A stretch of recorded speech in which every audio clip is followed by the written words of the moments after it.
नमस्कार दर्शकों, आज हम आपको दिखाने जा रहे हैं एक ऐसे रहस्य को जो सदियों से दबाया गया था। आज वो रहस्य उजागर होकर रहेगा। तो चलिए दिखाते हैं उस रहस्य को। इस वीडियो को अंत तक जरूर देखें।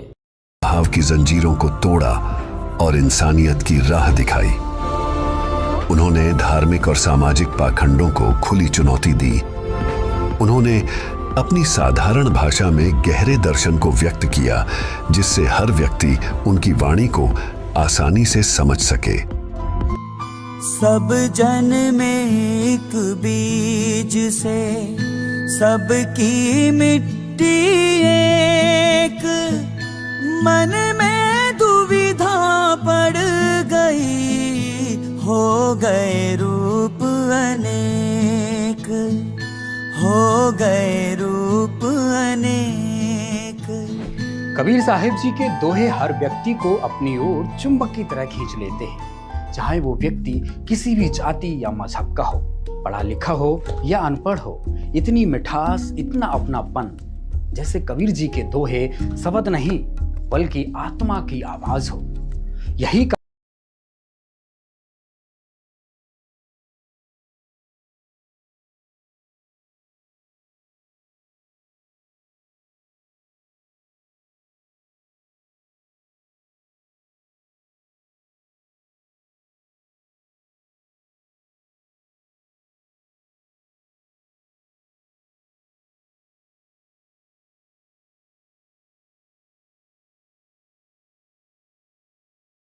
मंत्र मुग्ध कर देती है, बल्कि उसे एक नई दिशा भी दिखाती है। उनके दोहे आज भी हमारी जिंदगी का हिस्सा हैं और हमें सत्य की राह पर चलने की प्रेरणा देते हैं। आइए आज हम उस महान व्यक्तित्व जिसे कबीर कहते हैं, उनकी इस धरती पर गुजारे गए लम्हों के पन्नों को एक बार फिर पलट कर देखते हैं।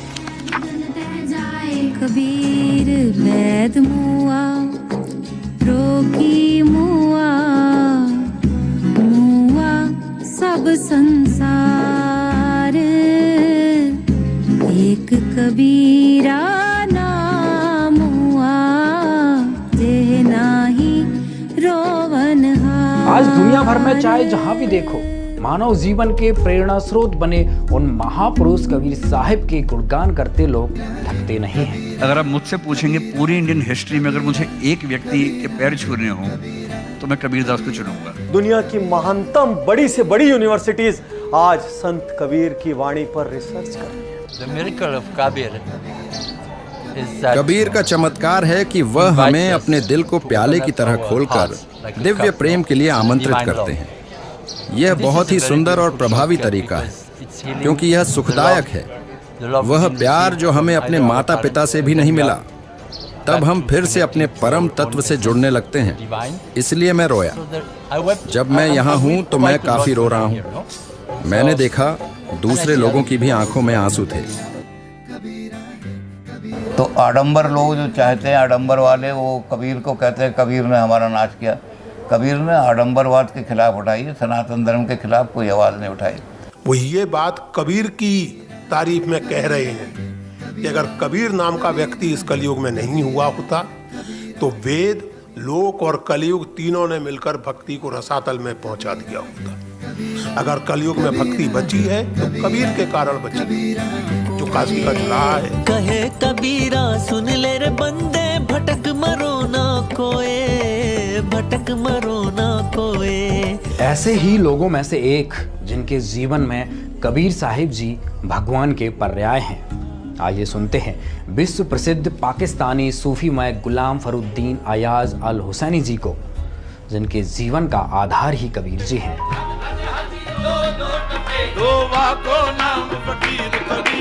कबीर कहाँ से आए थे, किस इलाके से आए थे, ये मालूम है आपको? कबीर को बहुत गहराई से मैंने पढ़ा है, और मैंने न सिर्फ पढ़ा है बल्कि मैं कबीर से मिला हूँ, मैंने कबीर को देखा है, मैं कबीर को जानता हूँ। कबीर मेरा मजमून है। कबीर जो हैं सिर्फ वाहिद हैं कि जो नंगी शमशीर है।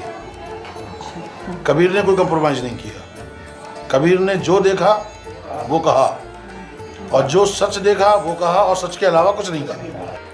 हद हद टपे सो औलिया और बेहद टपे सो पीर, हद हद टपे सो और बेहद टपे सो पीर, हद अनहद दोनों टपे सो वाको नाम फकीर कबीरा, वाको नाम फकीर कबीरा, वाको नाम फकीर। कबीर साहिब जी की वाणियों को संजोग कर जो ग्रंथ बना उसको कबीर बीजक के नाम से जाना जाता है। जितना भी मैंने उसका अध्ययन किया उसमें उन्होंने अपनी वाणियों में वर्णित साखी शब्द और रमैनियों के रूप में जो एक सर्वोच्च शक्तिमान सच्चिदानंद घन ब्रह्म का जिक्र किया है वो अद्वितीय, अनन्य और अवर्णनीय है। दुनिया में जिसने कबीर को जिस रूप में भी जाना, कबीर जी उसी रूप में उसकी जिंदगी का आधार बन गए। वो साहित्यकारों के लिए कवि थे, सूफियों के लिए खुदा, संतों के भगवान थे, परंतु वे स्वयं अपनी वाणियों में सदैव जिस अनादि अनंत सर्वशक्तिमान पूर्ण ब्रह्म परमात्मा के बारे में दुनिया को चेताया करते थे, वे उससे दुनिया के सब लोग, मैं कहूँगा, अनभिज्ञ हैं। उस अलौकिक ज्ञान को उनके सिवाय दुनिया में कोई नहीं समझा पाया। जैसे उनकी एक वाणी है, एक राम दशरथ का बेटा, एक राम घट घट में लेटा, एक राम ने जगत पसारा, एक राम इन सब से न्यारा। चारों को छोड़ जो पंचम को ध्यावें, कहें कबीर वो हम तक आवें। तो ये जो पांचवें राम का जिक्र है, इस पांचवें राम का जिक्र साहेब कबीर के सिवाय दुनिया में कोई नहीं करता। इसका मतलब कोई ऐसा रहस्यमयी तत्व ज्ञान अवश्य है जो वो हिंदी के पहले जन कवि हैं, महाकवि भी कहना चाहिए। हिंदी भाषा को एक साहित्य का दर्जा दिलाने वाले सबसे बड़े कवि कबीर ही हैं, सबसे पहले कवि। उससे पहले हिंदी को लोक भाषा माना जाता था, लेकिन कबीर जैसे कवि ऐसे थे जिन्होंने हिंदी को एक साहित्यिक भाषा का दर्जा दिलाया। वह भी ऐसी भाषा में जो सीधी सरल भाषा थी, और वह भाषा ऐसी हो गई कि आप देखें कि बहुत सारे संप्रदाय उसको धार्मिक उपदेश की तरह ग्रहण करते हैं। यहाँ तक कि गुरु ग्रंथ साहब जैसी कृति में भी सबसे ज्यादा कबीर की वाणी। कबीर मेरी सिमरनी रसना ऊपर रामा, आद जुगादी सगल भगत ताको सुख विश्रामा। कबीर की कविताई में, उनकी शायरी में एक चुंबकत्व है, चुंबक वो खींचता है अपनी तरफ। ये कबीर की बहुत बड़ी खूबी है, और यही वजह है कि कबीर आज भी जिंदा है और न जाने कितने हजारों और लाखों साल भी जिंदा रहेंगे। आज हम चाहे दुनिया के किसी भी कोने में चले जाएं, कबीर साहिब जी और उनके द्वारा उस सर्वोच्च शक्तिमान परमात्मा के बारे में बताए गए ज्ञान की सुगंध दुनिया के हर कोने में बिखरी पड़ी है, और उससे कोई भी अपने आप को अछूता नहीं रख पाता। आइए सुनते हैं अमेरिका के प्रसिद्ध आध्यात्मिक विचारक और कवि रिचर्ड एगनबर्गर जी को। कबीर जी 15वीं सदी के एक बहुत सम्मानित भारतीय रहस्यवादी कवि और संत थे, जिनकी वाणियों ने हिंदू, मुसलमान और सिखों सहित सभी धर्मों के लोगों को प्रेरित किया। उनके बहुत सारे दोहे सिखों के पवित्र गुरु ग्रंथ साहिब में शामिल हैं। हालांकि उनके जन्म के बारे में विवरण अस्पष्ट है। ये तो पता है कि उनका पालन पोषण एक मुस्लिम परिवार में हुआ था, और बाद में वे हिंदू गुरु रामानंद के संपर्क में आए। एक स्वतंत्र विचारक की तरह उन्होंने हिंदू और इस्लाम दोनों के अनुयायियों द्वारा किए जाने वाले व्यर्थ और अर्थहीन अनुष्ठानों पर सवाल उठाया और समझाया कि सच्चा परमात्मा केवल उसी व्यक्ति के साथ है जो धर्म के मार्ग पर है, और वह पृथ्वी पर सभी प्राणियों को अपना ही समझते हैं। दुनिया के सभी बड़े बड़े साहित्यकार, इतिहासकार कबीर जी को भक्ति काल के सबसे प्रसिद्ध कवि के रूप में मानते हैं, संत शिरोमणि मानते हैं। यहाँ तक कि जब कबीर साहिब जी धरती पर आए थे, उस कालखंड को ही भक्ति युग के नाम से जाना जाता है। सभी साहित्यकार उनकी रचनाओं को भी अलौकिक मानते हैं और कबीर जी को सबसे महान मानते हैं। हालांकि उनके नाम का अर्थ ही होता है सर्वश्रेष्ठ, सबसे महान, सबसे सुंदर, सबसे ऊपर, जैसा कोई ना हुआ न होगा। सबसे बड़ी अहमियत तो मैं यह देखूंगा जो उस पूरे भक्ति आंदोलन की अहमियत है कि उन्होंने संन्यास पंथ का विरोध किया। उन्होंने कहा कि आप अपना काम करते हुए भी ईश्वर के नज़दीक जा सकते हैं। मन की भावना अच्छी होनी चाहिए और आपकी जीवन शैली सादी होनी चाहिए। आप कबीर जिंदगी भर कपड़ा बुनने का काम करते रहे, उन्होंने कभी भी काम करना छोड़ा नहीं। वास्तविकता में कबीर साहब कौन हैं, जिनका जादू आज भी सारी दुनिया के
वही परमेश्वर भक्तमती नीमा की गोद में खेल रहा था।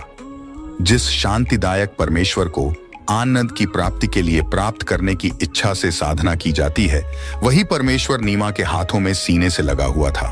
उपरोक्त घटना के प्रत्यक्ष दृष्टा प्रतिदिन की तरह ज्येष्ठ मास की पूर्णमासी विक्रमी संवत 1455 सन 1398 सोमवार को एक अष्टानंद नामक ऋषि, जो स्वामी रामानंद ऋषि जी के शिष्य थे, काशी शहर से बाहर बने लहर तारा तालाब के स्वच्छ जल में स्नान करने के लिए गए।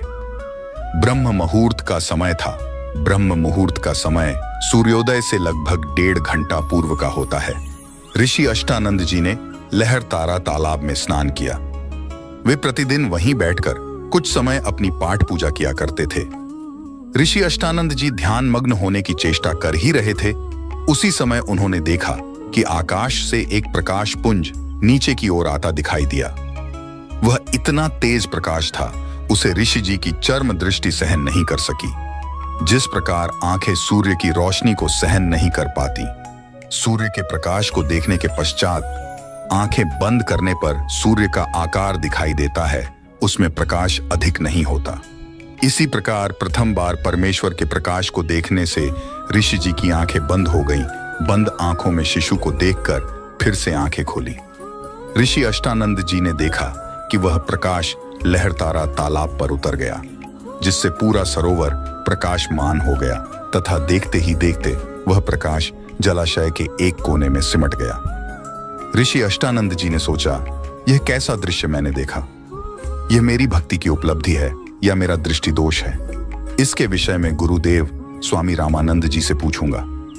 यह विचार करके ऋषि अष्टानंद जी अपनी शेष साधना को छोड़कर अपने पूज्य गुरुदेव के पास गए। स्वामी रामानंद जी को सर्व घटनाक्रम बताकर पूछा, हे गुरुदेव, यह मेरी भक्ति की उपलब्धि है या मेरी कोई भ्रमणा है? मैंने प्रकाश आकाश से नीचे की ओर आते देखा, जिसे मेरी आंखें सहन नहीं कर सकी। आंखें बंद हुई तो नवजात शिशु दिखाई दिया। पुनः आंखें खोली तो उस प्रकाश से पूरा जलाशय ही जगमगा गया। पश्चात वह प्रकाश उस तालाब के एक कोने में सिमट गया। मैं आपसे कारण जानने की इच्छा से अपनी साधना बीच में ही छोड़कर आया हूं। कृपया मेरी शंका का समाधान कीजिए। ऋषि रामानंद स्वामी जी ने अपने शिष्य अष्टानंद से कहा, हे ब्राह्मण, यह न तो तेरी भक्ति की उपलब्धि है, न आपका दृष्टि दोष ही है। इस प्रकार की घटनाएं उस समय होती हैं जिस समय ऊपर के लोकों से कोई देव पृथ्वी पर अवतार धारण करने के लिए आते हैं। वह किसी स्त्री के गर्भ में निवास करता है, फिर बालक रूप धारण करके नर लीला करके अपना अपेक्षित कार्य पूर्ण करता है। कोई देव ऊपर के लोकों से आया है, वह काशी नगर में किसी के घर जन्म लेकर अपना प्रारब्ध पूरा करेगा। उपरोक्त वचनों द्वारा ऋषि रामानंद स्वामी जी ने अपने शिष्य अष्टानंद की शंका का समाधान किया। पहले तो हमें लगा किसी और कबीर की बात हो रही होगी, लेकिन जैसा कि अभी आपने पढ़ा उससे मालूम हुआ कि यह सब तो आज से लगभग 600 वर्ष पहले आए काशी वाले कबीर जी के बारे में ही लिखा है, जिनको लोग आज तक कवि, संत, जुलाहा आदि आदि उपनामों से जानते आए हैं। और उसी आधार पर दुनिया के लाखों लोगों ने भी कबीर जी पर रिसर्च किया, अपने अपने अनुभवों से किताबें लिखी, लेकिन स्पष्ट रूप से कबीर साहिब के स्वयं भगवान होने का ऐसा कोई साक्ष्य प्रस्तुत नहीं कर सके जिस पर हम पूर्ण रूप से विश्वास कर सकें। दरअसल इस पुस्तक में कबीर साहिब जी के बारे में जितना भी कुछ लिखा गया है वह मुझे भी आश्चर्यचकित करता है। मैं सोच रहा था कि इस पुस्तक के रचनाकार को कबीर साहिब का पूरा ज्ञान हुआ कैसे, क्योंकि जहां तक मैंने कबीर जी को अध्ययन किया है तो उनके रहस्य को कबीर ही जानते हैं, दूसरा उनका पूर्ण भेद नहीं जानता। कबीर पोथी पढ़ जग मुआ, पंडित भया न कोय, 2.5 अक्षर प्रेम के, पढ़े सुपंडित होए। तो कबीर की नॉलेज आपको यूनिवर्सिटी से नहीं मिल सकती। कबीर की नॉलेज, कबीर की जानकारी आपको यूनिवर्सिटी से, स्कॉलर्स से, प्रोफेसर से नहीं मिल सकती। कबीर के लिए आपको कबीर के पास ही जाना पड़ेगा। इस पुस्तक ने हमारे सोचने और समझने की दिशा ही बदल दी, जिससे हमारे सफरनामे में एक नया मोड़ आ गया। इस पुस्तक में दिए गए प्रमाणों की प्रासंगिकता को परखने के लिए हमने उत्तर प्रदेश स्थित शहर काशी यानी वाराणसी जाने का निर्णय लिया और हमारी टीम काशी के लिए निकल पड़ी। कबीर को समझना यानी कि भगवान को समझने जैसा है। जहां तक हमारा मानना था कि कबीर को पूरा जानने वाला कबीर ही हो सकता है।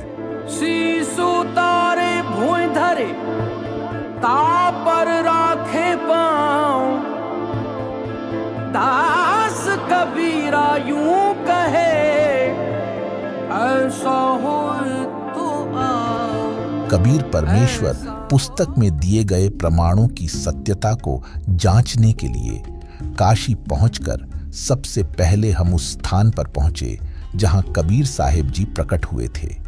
ये वही लहरतारा तालाब है जहां कबीर साहिब सन 1398 में कमल के फूल पर नीरू और नीमा को मिले थे।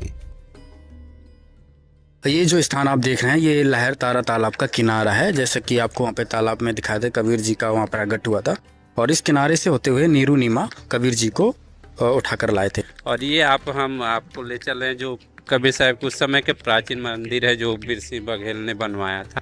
ये जो आप सामने देख रहे हैं ये वीर सिंह बघेल के द्वारा उस समय बनवाया गया था, जहाँ से कबीर साहब जी को नीरू नीमा और ने तालाब से उठा के यहाँ पे कुछ देर रोका था। यहाँ पर ये बोर्ड लिखा हुआ है, इस पे सब कुछ लिखा हुआ है।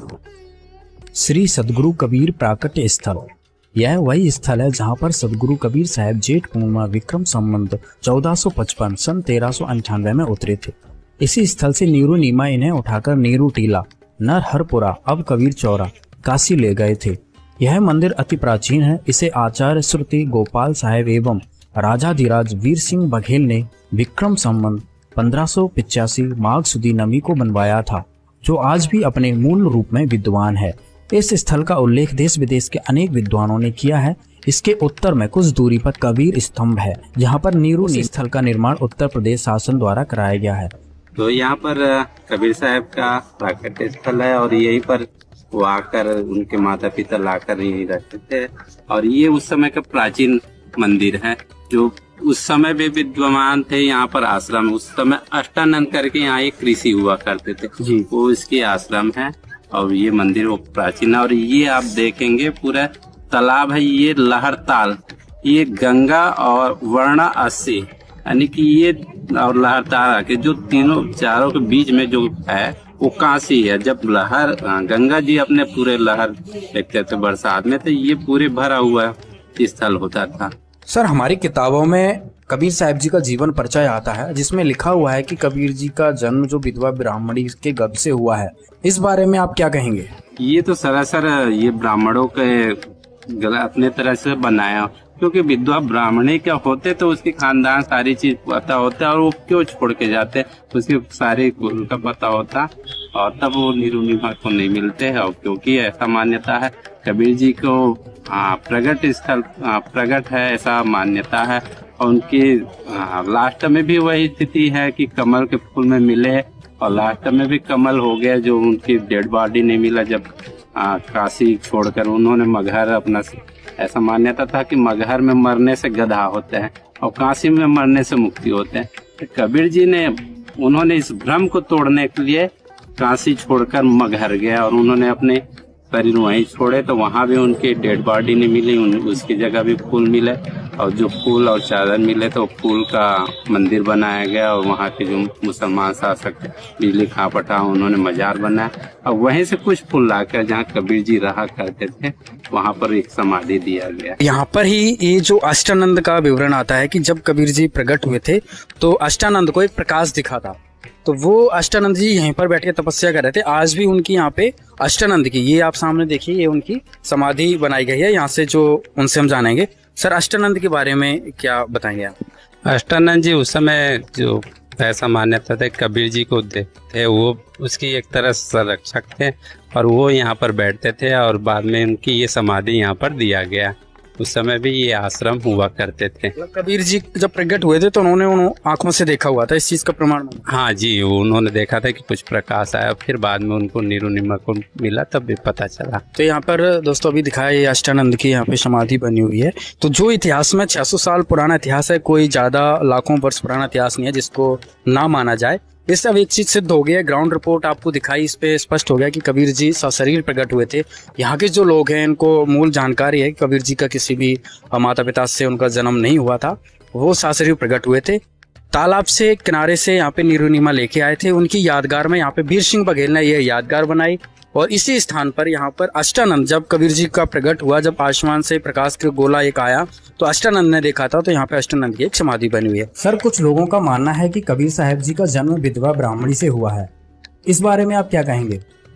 हम लोग बीजक जो पढ़ते हैं तो एक तालाब दिखाया गया कि इसी तालाब में उनकी पैदाइश हुआ और वहाँ से नीरू और नीमा लेके इसी मठ में उनको लालन पालन किए, ज्ञान लिए कबीर चौरा से। आपसे पहले कह चुके हैं, तुम लोग लिख देते हैं किंवदंती है, लेकिन हम तो यही मानते कबीर साहब का जन्म कमल के फूल पर हुआ था। सच्चाई है सर, खाली फूलों पर ही, अगर फूलों पर समाप्त हुए ना, फूलों से समाप्त हुए, जहाँ 2 फूल मिले। आप कबीर जी को क्या मानते हो? हम तो संत मानते हो, कवि मानते हो, सदगुरु मानते हो, भगवान मानते हो? दुनिया के सबसे बड़ा भगवान तो नहीं है, एकदम सच्चाई है। आज जो स्थिति लहरतारा की बनी हुई है, जो कि ओरिजिनल प्लेस कहा जाता है कि यहाँ पे कबीर जी को, तो इस बारे में क्या कहेंगे? पहले कितना बड़ा तालाब था, आप तो यहाँ पे शुरू से रह रहे हैं, तो यहाँ की क्या स्थिति थी वो बताइए एक बार। अब ये 7 किलोमीटर लंबा है तालाब है, अब सिक्योरिटी उड़ते कब्जा होते होते अब 1 आधा किलोमीटर बच गया है, 1 किलोमीटर। और कहा जाता है कि उनका जन्म लहरतारा में हुआ था, जो कि वो एक उनको कमल के फूल पे तालाब में पाया गया था। सदियों से काशी के लहरतारा तालाब के किनारे रहने वाले लोगों से हमने बातचीत की। उनके अनुसार कबीर साहिब स्वयं भगवान हैं, जो शिशु रूप बनाकर काशी में लहरतारा नामक तालाब में कमल के फूल पर प्रकट हुए थे। हम आपको याद दिला दें कि यह तालाब कबीर परमेश्वर नामक पुस्तक में दिए गए साक्ष्य को प्रमाणित करता है। नीरू नीमा लहरतारा तालाब से बालक रूप कबीर साहिब को कबीर चौरा लेकर चले गए, जिसको नीरू नीमा टीला नाम से भी जाना जाता है। सबसे पहले आपको वो जगह दिखाते हैं जहां नीरू नीमा ने कबीर जी का पालन किया। इस स्थान को नीरू नीमा टीला के नाम से जाना जाता है। कबीर साहिब जी की यहीं पर कुटिया थी। मिट्टी की कुटिया होने के कारण जीर्ण शीर्ण हो चुकी थी। अब पुनः इसी स्थान पर एक कुटिया यादगार के रूप में बनाई जा रही है। यह नीरू नीमा की समाधि स्थल है।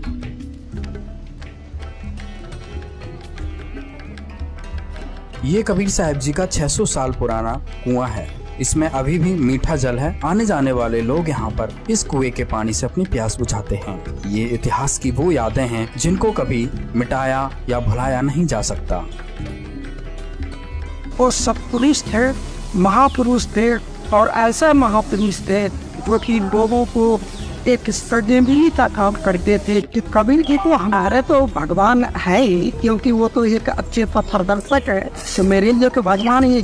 कबीर साहिब जी के अप्रमाणित जन्म की झूठी अवधारणा और कमल के फूल पर प्राकट्य की सत घटना, ये सदा से उलझी इस गुत्थी को सुलझाने की यात्रा में आंखों देखे प्रमाणों की सच्चाई को आधार मानकर इस निष्कर्ष पर पहुंचे कि कबीर साहिब के स्वयं भगवान होने की बात को नकारा नहीं जा सकता, क्योंकि अभी तक के सफरनामे में मिले प्रमाणों से हमने पाया कि कबीर साहिब जी का जन्म नहीं हुआ था। वे कमल के फूल पर प्रकट हुए थे। इस अद्भुत घटना के साक्ष्य हमें मिल चुके हैं, जो हमें उनके दिव्य बालक रूप में प्रकट होने की लीला की पुष्टि करते हैं। इन पुख्ता प्रमाणों को और मजबूत करने के लिए हमने कबीर सागर का भी अध्ययन किया। इस अध्ययन में हमने यह जानने का प्रयास किया कि क्या कबीर साहिब जी ने अपनी रचनाओं में अपने जन्म को लेकर कुछ बताया है। कबीर सागर में हमें जो प्रमाण मिला, उससे हमारी खुशी का ठिकाना नहीं रहा कि जो प्रमाण हमने अब तक जुटाए थे वे वाकई सत्य हैं, क्योंकि हमें कबीर जी के मुख कमल से बोले गए वचनों में इन प्रमाणों की मजबूती का नया स्तंभ मिल गया। आइए आपको भी दिखाते हैं। कबीर सागर अगम निगम बोध पृष्ठ 41। ना मेरा जन्म ना गर्भ बसेरा, बालक हो दिखलाया, काशी नगर जल कमल पर डेरा, ता दुलाए न पाया। मात पिता मेरे कुछ नाही, ना मेरे घर दासी, जुल्हे का सुत आन कहाया, जगत करे मेरी आसी। 5 तत्व का धड़ नहीं मेरे, मैं जानू ज्ञान अपारा, सतस्वरूपी नाम साहिब का ओहे नाम हमारा। अदर दीप गगन गुफा में तानिज वस्तु सारा, तेरा ज्योत स्वरूपी अलख निरंजन धरता ध्यान हमारा। हाड चाम लहू ना मेरे, कोई जाने सतनाम उपासी, तारण तरण अभय पद दाता, मैं हूँ कबीर अविनाशी। कबीर सागर साहेब मगहर नामक स्थान से सशरीर अपने धाम सतलोक चले गए। उसके बाद इस भ्रम को तोड़ने के लिए कि जो मगहर में मरता है वह गधा बनता है और काशी में मरने वाला स्वर्ग जाता है। बंदी छोड़ कहते थे कि सही विधि से भक्ति करने वाला प्राणी चाहे वह कहीं पर प्राण त्याग दे, वह अपने सही स्थान पर जाएगा। उन नादानों का भ्रम निवारण करने के लिए कबीर साहिब ने कहा कि मैं मगहर में मरूंगा और सभी ज्योतिषी देख लेना कि मैं कहां जाऊंगा, नरक में जाऊंगा या स्वर्ग से भी ऊपर सतलोक में। कबीर साहिब ने काशी से मगहर के लिए प्रस्थान किया। बीर सिंह बघेला और बिजली खां पठान ये दोनों ही सतगुरु के शिष्य थे। बीर सिंह ने अपनी सेना साथ ले ली कि कबीर साहिब वहां पर अपना शरीर छोड़ेंगे। इस शरीर को लेकर हम काशी में हिंदू रीति से अंतिम संस्कार करेंगे। यदि मुसलमान नहीं मानेंगे तो लड़ाई करके शव को लाएंगे। सेना भी साथ ले ली। अब इतनी बुद्धि है हमारी। हर रोज शिक्षा दिया करते कि हिंदू मुसलमान दो नहीं हैं। अंत में फिर वही बुद्धि। उधर से बिजली खां पठान को पता चला कबीर साहिब यहाँ पर आ रहे हैं। बिजली खां पठान ने सदगुरु तथा सर्व आने वाले भक्तों तथा दर्शकों की खाने तथा पीने की सारी व्यवस्था की और कहा कि सेना तुम भी तैयार कर लो, हम अपने पीर कबीर साहिब का यहाँ पर मुसलमान विधि से अंतिम संस्कार करेंगे। कबीर साहिब के मगहर पहुंचने के बाद बिजली खां ने कहा कि महाराज जी स्नान करो। कबीर साहिब ने कहा कि बहते पानी में स्नान करूंगा। बिजली खान ने कहा कि सदगुरु देव यहाँ पर साथ में एक आमी नदी है, वह भगवान शिव के श्राप से सूखी पड़ी है, उसमें पानी नहीं है। जैसी व्यवस्था दास से हो पाई है पानी का प्रबंध करवाया है, लेकिन संगत बहुत आ गई, नहाने की तो बात बन नहीं पाएगी। पीने का पानी पर्याप्त मात्रा में बाहर से मंगवा रखा है। कबीर साहिब ने कहा कि वह नदी देखें कहां पर है।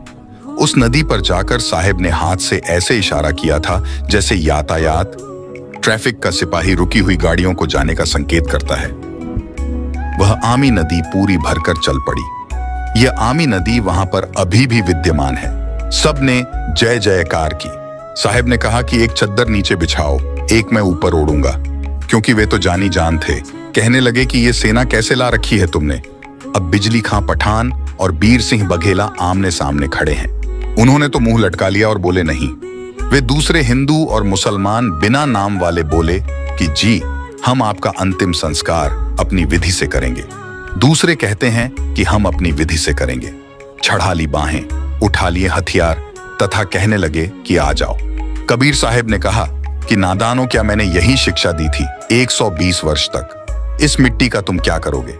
चाहे फूंक दो या गाड़ दो, इससे क्या मिलेगा? तुमने क्या शिक्षा ली मेरे से? सुन लो, यदि झगड़ा कर लिया तो मेरे से बुरा नहीं होगा।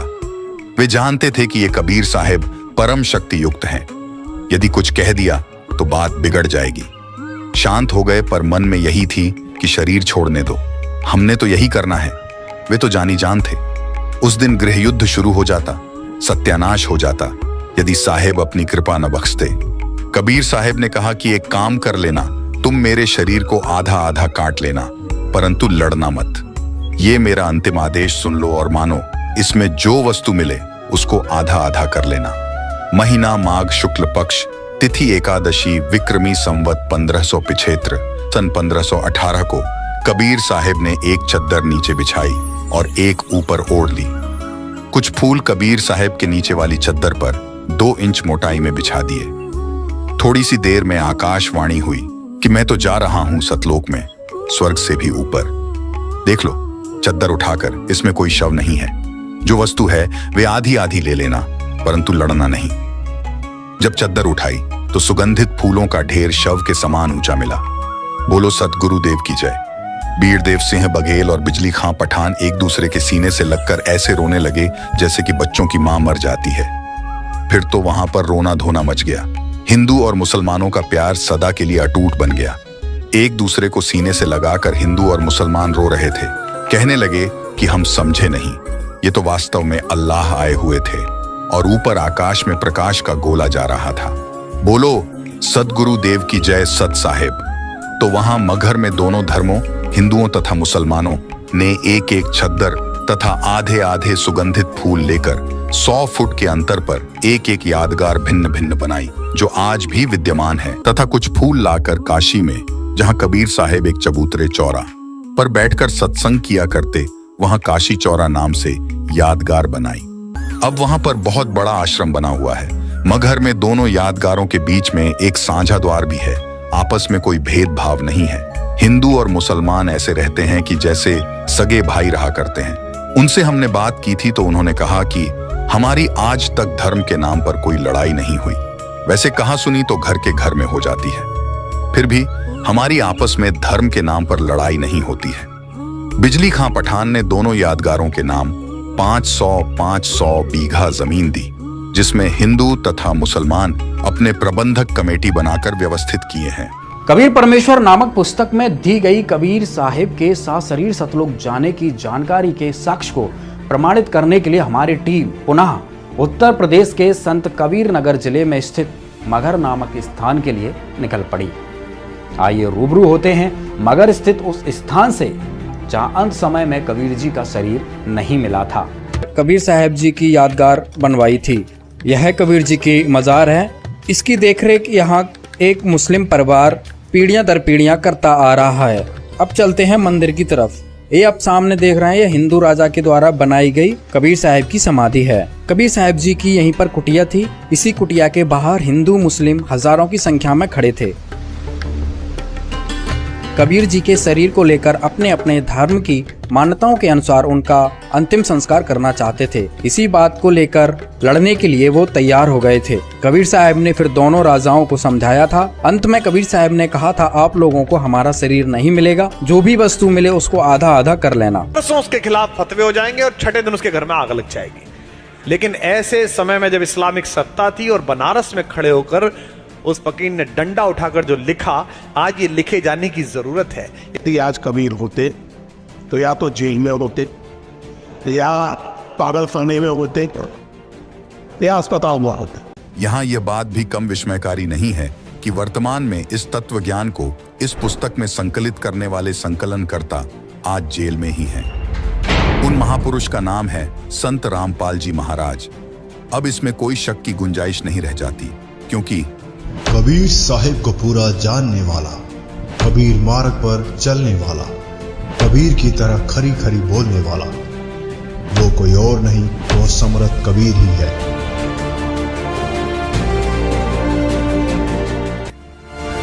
ऐतिहासिक सफर से स्वसिद्ध हो गया कि कबीर साहिब जी ही परमात्मा है। इसके साथ एक बात की और आधारशिला मजबूत हुई कि आज वर्तमान में कबीर साहिब जी को परमेश्वर बताने वाले संत रामपाल जी महाराज के अलावा दूसरा कोई है भी नहीं। संत रामपाल जी महाराज आज से नहीं बल्कि 4 दशकों से लगातार इस बात पर दृढ़ता से कायम है कि कबीर ही पूर्ण परमेश्वर है। इसी सफर में आज से कई वर्षों पहले संत रामपाल जी महाराज स्वयं अपने भक्तों के साथ काशी से लेकर मगहर तक उन स्थानों पर गए जिनकी सत्यता से आज आप रूबरू हुए। आइए वो मनोहर पल भी देखते हैं जो कैमरे में कैद हुए थे। कर्म है, आपके जो प्रारब्ध कर्म है वो आपके साथ है। और एक तरफ रखे हैं हैंडपंप लगा हुआ है, गुरु शब्द हैंडपंप है, परमात्मा पानी है। जैसे परमात्मा को सर्वव्यापक कहते हैं, परंतु सर्वव्यापक होते हुए भी हमें कोई लाभ नहीं मिलता जब तक हम संत शरण में नहीं आते। ठीक इसी प्रकार पानी जमीन में है, हैंडपंप मिला वो बाहर नहीं आ सकता। इसलिए बताया कि गुरु गोविंद दोनों खड़े, एक तरफ मटका में पानी रखा, एक तरफ नलका। बतईन में कौन से न आदर दो जिससे भी लाभ मिलता रहा। तो उसने देखा कि नलके से पानी मिला है तो नलका ज्यादा पूजनीय है, पानी का तल खत्म हो जाएगा। इसी प्रकार कहते हैं कबीर हरि के रेत का और गुरु की संग में जा, कबीर गुरु जा रेत जाता फिर हर नीक रहता है। मटके का पानी जैसा आपका प्रारंभ संस्कार खत्म हो गए, शुभ कर्म, आप फिर गुरु के पास जाइए और वहां से मटका फिर भर लाइए। अगर पानी नलका खराब हो गया तो पानी कौन मिला? गुरु आपसे जीवित हो गया, उनके आपके प्रति उनके तो ऐसा आ गया भावना, तो फिर आप इस लाभ से वंचित हो जाओगे जैसे गुरु से पाना था।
जब स्वामी रामानंद जी ने कबीर साहिब जी को अपने गुरु रूप में स्वीकार किया, तब रामानंद जी के सभी ब्राह्मण शिष्य उनसे विमुख हो गए थे।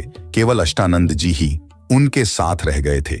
इसी कारण से इस स्थान पर केवल 3 मूर्तियां स्वामी रामानंद जी, अष्टानंद जी और कबीर साहिब की यादगार के रूप में विद्यमान हैं। ये वो स्थान है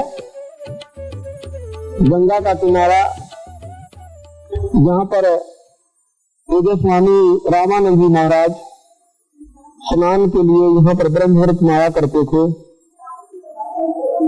एक दिन बंदी छोड़ कबीर साहब यहाँ पर एक छोटे से बच्चे का रूप बनाकर,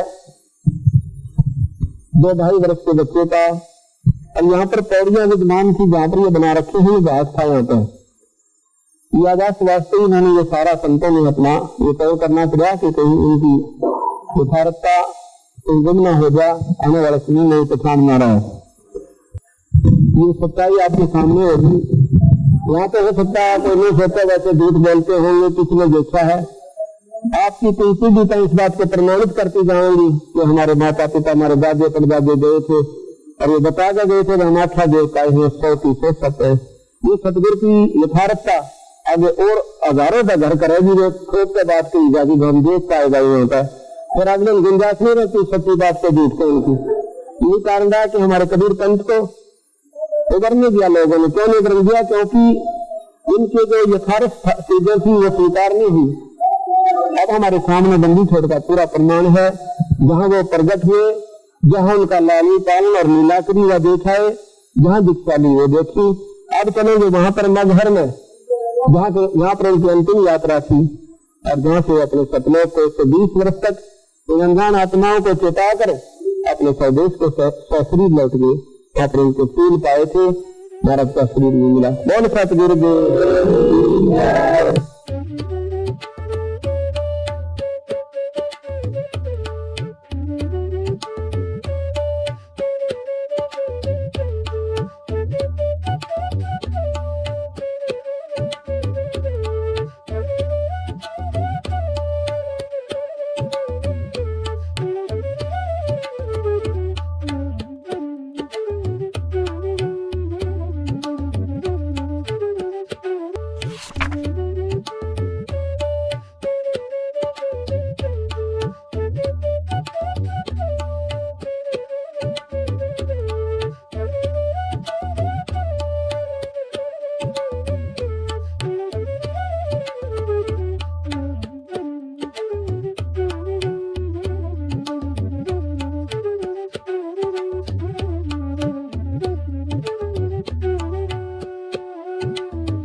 तो प्रार्थना की तो सतगुरु ने नदी भी बहा दी। ये साथ में आपने देखा होगा, आमी नदी नाम है इसका। ये पूर्ण रूप से 15 मिनट के अंदर ऐसे भरका आ गई जैसे कि बाढ़ का पानी आ गया। तो बहुत सुंदर पानी, पूर्ण परमात्मा बंदी छोड़ भगवान कबीर साहब है।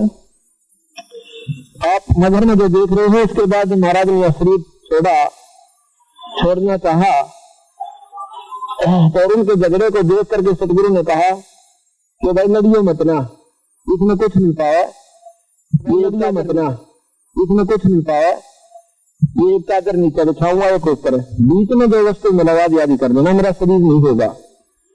और इस समय कौन सोचे इस बातों को कि परमात्मा थे। तो थोड़ी देर के बाद और ऊपर आकाश से आकाशवाणी करी तो देखो भैया मैं जा रहा हूँ। ऊपर देखा तो एक प्रकाश का गोला आकाश को जा रहा है, तो एक प्रकाश का गोला आकाश को जा रहा है। और चादर उठाकर देखो है तो सुगंधित फूल पाए। एक चादर हिंदुओं ने, एक मुसलमानों ने आधे आधे फूल लेकर यहाँ पर मजार बना दी मुसलमान भाइयों ने, और कुछ फूलों का अंश यहाँ पर गाड़ के दूर सिंह बघेला ने यहाँ पर ये मंदिर बनवा दिया, सतकबीर समाधि। कीना मगर पियाना सतगुरु कीना मगर पियाना सतगुरु कीना मगर पियाना हो। दोनों दीन चले संग जाकर वो हिंदू मुसलमाना हो। मुक्ति खेत को छाड़ चले हैं तज काशी अस्थाना हो परवाना हो। नूर नूर नूर निर्गुण पद मेला ये देख बहे हैराना हो, पद लो नीन बहे अविनाशी, पाए न पाए पिंड न प्राना हो। शब्द स्वरूप साहेब साहेब सर्वंगी, शब्द शब्द समाना हो, दास गरीब कबीर अरस में, उसकी फर्क धवज निशाना हो। बंदी छोड़कर वो एक प्रमाणिक स्थान है कि जहाँ पर दोनों धर्म बड़े प्रेम के साथ आदर के साथ रहते हैं और आपस में सदगुरु के प्रति उनका कोई दुर्भाव नहीं है, उनको सच मानते हैं। जो बातें हमने आपको बताई, बोल सतगुरुदेव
परम पूज्य कबीर जी, जो एक जुलाहा जाति में, एक झोंपड़ी में रहने वाला, एक धोती लंगोटी में रहने वाला, और उसको भगवान मानना बालकों का खेल है, लेकिन वो परमात्मा है और थे और रहेंगे, क्योंकि हम समझ नहीं सके। अब उसको कोई परमात्मा मान सकता है? जब दास ने प्रारंभ में कहना शुरू किया तो लोग मजाक किया करते थे कि देख यो भी दानक हो गया। अरे भले हुए कृत्य, हम तो लेट हो गए, दानक कौन में, हमने तो पहले होना चाहिए था जब पता लग जाता था। कहने का भाव ये था कि दानक का अर्थ है कबीर पंथी। उस कबीर पंथ परमात्मा परमेश्वर के द्वारा दिए हुए वे ऑफ वर्शिप पे, उस रास्ते पर चलने वाले तो हमने पहले बन जाना चाहिए था। हमारे दादे परदादों ने बन जाना चाहिए था। वह भूत बने फिरे नकली संतों और पंथों, इन गुरुओं के शास्त्र विरुद्ध ज्ञान को सुन सुनकर। तो कहने का भाव ये पुण्यात्मा, शास्त्र विरुद्ध साधना करने से हम बहुत हानि उठा चुके हैं। उस दानक जुलाहे कबीर जी को और भगवान मानना, ये भी एक 8वां जुबा के 10वां जुबा समझ लियो, लेकिन वो भगवान है ही। हमारे ना मानने से उनकी वो प्रभुता समाप्त नहीं हो सकती, क्योंकि हम नहीं पहचान पा रहे लाल है, ये हमें विश्वास नहीं हो पा रहा। तो ये हमारी बाल बुद्धि का ही परिणाम है।